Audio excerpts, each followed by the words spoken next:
take flight.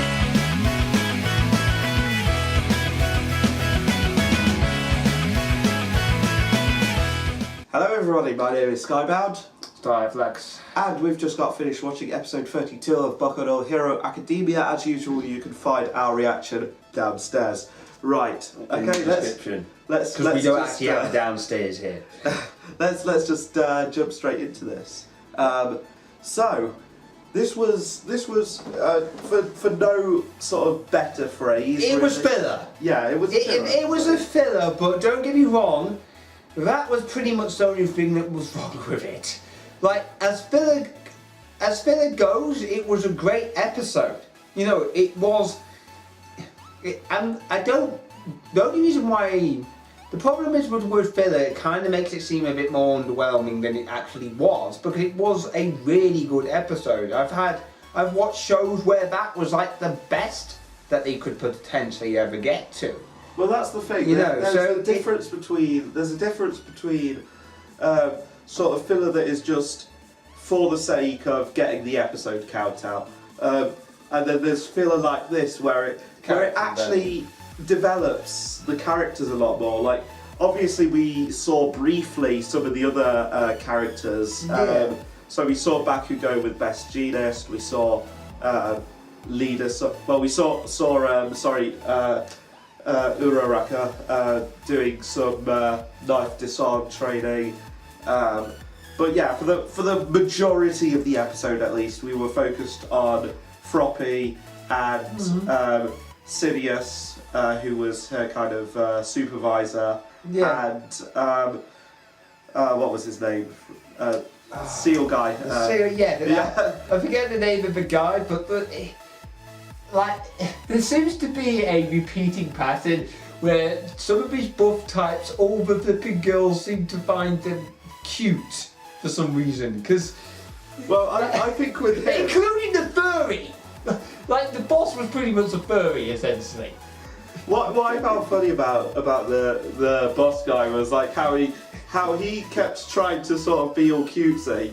Sirius just looked really sick of his shit all the time. Probably because she's had to put up with it since. And Froppy's just like, this is cute. And it's just like, and I wonder if it was like part of that thing where they're both kind of marine animal kind of hybrids. Oh god, yeah. You know, they've got that camaraderie there. Well, that's basic.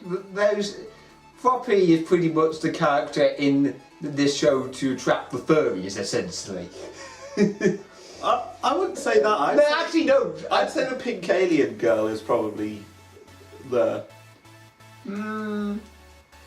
Although, actually, what are we talking about girls here? Like, we're talking about the furry fandom here. Oh god. Female characters aren't going to attract them. I joke. I don't know. I think it depends on their persuasion. From what a few anyway, of those artists are actually female themselves. So.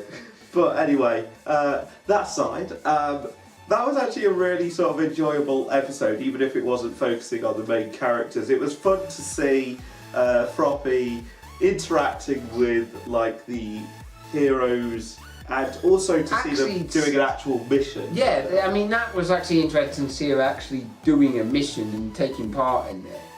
I mean, can we just talk about those squid bird things? What the fuck were they? Like, it's like knock-off flipping whatever the hell that Squid game is on the Nintendo Switch. Splatoon. Yeah, that's it.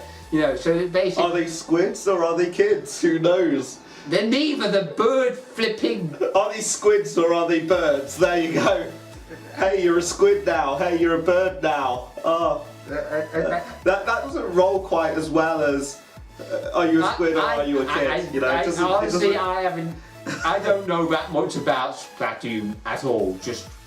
It's a fun game. It's a fun little multiplayer game. I would recommend it if you've got a Switch. But, but as I say, but the point I'm making is, so basically, what the fuck were they? I mean, seriously? Yeah, I don't know, but yeah, we also got like this Davy Jones looking motherfucker with his, with his tentacle face. Yeah, it wouldn't be anime if it didn't have a tentacle monster. Let's face it. What I liked about that whole scene where like Sidious was captured and he was basically telling Froppy to go on the radio and say basically they couldn't find the stowaways. Yeah. I liked But that. the thing is, if she had done that, from a logical point of view, if she had done that, then that means he would have been free to do whatever the hell he liked with Sirius and Floppy. But by doing that, she's calling his bluff, and essentially. But I think the idea was to essentially. And take also, it was the right honourable thing to do anyway. Yeah, it also sort of 'Cause then they showed her sort of gaining a bit more trust in the in the captain, I suppose. Yeah. Because I think in her mind she had her doubts a bit with him to start with, at least. Yeah. But it was when it was at that point where she kind of thought, okay, fuck it, this is where we are. Please help. Yeah. Because I mean, And to be fair, it did.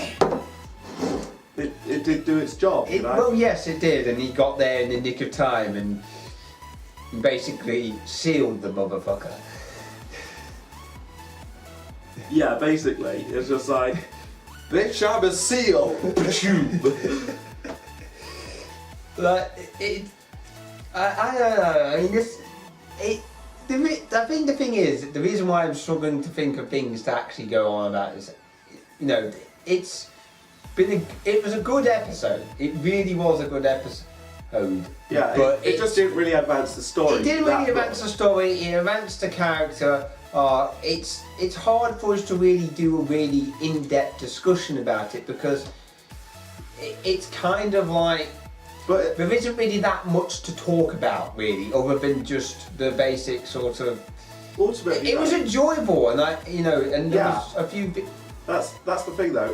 It was fun to watch, even if it didn't really advance the story too much. It was enjoyable, and to be honest, when you've got a filler episode, that's really what you want. Yeah, you don't mind an episode. If an episode has to be filler, it has to at least be enjoyable and fun to watch.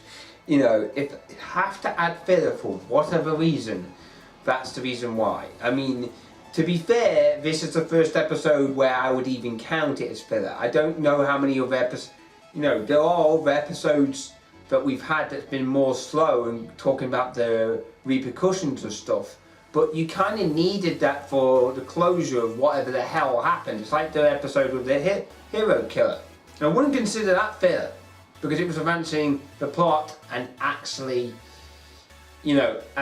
covering what had happened after the hero killer was basically apprehended. So that stuff wasn't filler. But this particular episode was filler because it pretty much just covered. It was pretty much character development, and it really didn't go into the advancement of the plot at all. It doesn't really cover what's happening to do with the League of Villains or anything like that. So I think we. Unless it somehow ties that together at some point. If it manages to do that, I will say, oh, okay, well done. You got me. Fine. Yeah, you know what? Fine. I'll admit you've actually managed. And if they do manage to pull that off, they deserve to get, surprise me and completely pull the wool over my eyes if they manage to do that, because that takes some serious effort to pull that off. But anyway, despite the fact that it was a filler episode, I'm going to give this a solid rating of. I'm going to go 7.7. So all the sevens there. Yeah, let's give it. Yeah, I'll give it 7.7. Yeah. Yeah, it was still an above average episode. Oh god, yeah. It just didn't do much to advance the story, but that's fine. It was a good episode, I liked it. Hopefully you enjoyed our reaction to it as well. Again, click the link in the description if you haven't already. As usual, my name is Skybound. Starflex. And we'll see you for the next episode of Boku no Hero Academia. Goodbye. Bye.